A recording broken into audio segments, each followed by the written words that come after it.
Yang paling sederhana lagi, tetangga kita ini kalau kita hidup dalam satu komplek itu misalnya, kiri, kanan, depan, belakang pelihara anjing semua.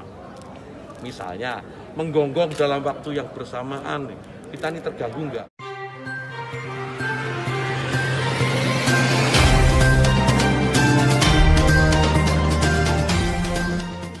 Saudara-saudara Muslim itu bunyikan toa sehari 5 kali dengan kenceng-kenceng secara bersamaan, itu rasanya bagaimana? Beredar di media sosial potongan video tampak seperti Menteri Agama Yakut Khalil Kaumas menyebut pengaturan terkait penggunaan pengeras suara di masjid dan pernyataan yang memberikan contoh terkait anjing yang menggonggong di waktu yang bersamaan. Berkaitan dengan hal tersebut di atas, saya akan memberikan pendapat hukum legal opini sebagai berikut.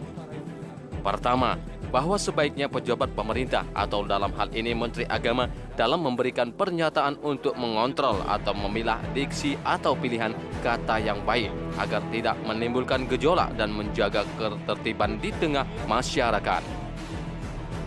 Kedua, bahwa pernyataan yang tampak atau seolah-olah membandingkan antara azan dengan gonggongan anjing sehingga tampak seperti menghina dan mencela keyakinan beragama, sebab bagi umat Islam azan merupakan untuk pengagungan kebesaran Allah Subhanahu wa Ta'ala dan ajakan sholat yang begitu mulia.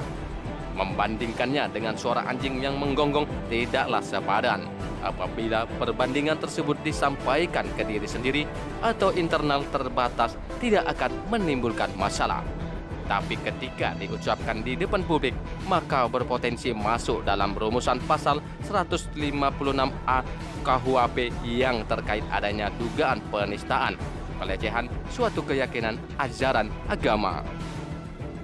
Ketiga, bahwa perbuatan yang dapat dikategorikan tindak pidana 156A KUHP yaitu unsur perbuatan tindak pidananya berupa pelecehan, merendahkan terhadap suatu keyakinan ajaran agama yang dianut di Indonesia adalah perbuatan yang dapat dipidanakan berdasarkan pasal 156A KUHP dan unsur dengan sengaja mengeluarkan perasaan atau perbuatan merendahkan, melecehkan adalah menyatakan perasaan kebencian atau meremehkan ajaran agama tertentu dan dinyatakan di hadapan dan atau ditujukan kepada publik.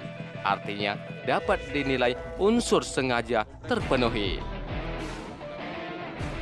Demikian keterangan yang dikutip dari Instagram #ChandraPurnawirawan. Rumah ibadah saudara-saudara kita non-muslim itu bunyikan toa sehari 5 kali dengan kenceng-kenceng secara bersamaan, itu rasanya bagaimana? Yang paling sederhana lagi, tetangga kita ini kalau kita hidup dalam satu komplek itu misalnya, kiri, kanan, depan, belakang pelihara anjing semua. Misalnya, menggonggong dalam waktu yang bersamaan, kita ini terganggu nggak?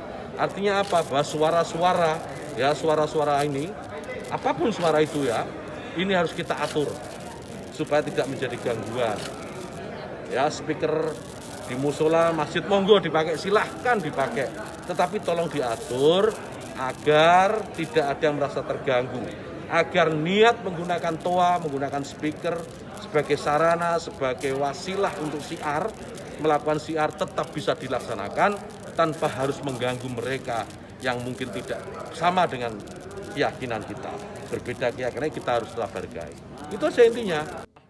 Dari Jakarta, Studio 1 Medan, TV-nya Buruh mengabarkan.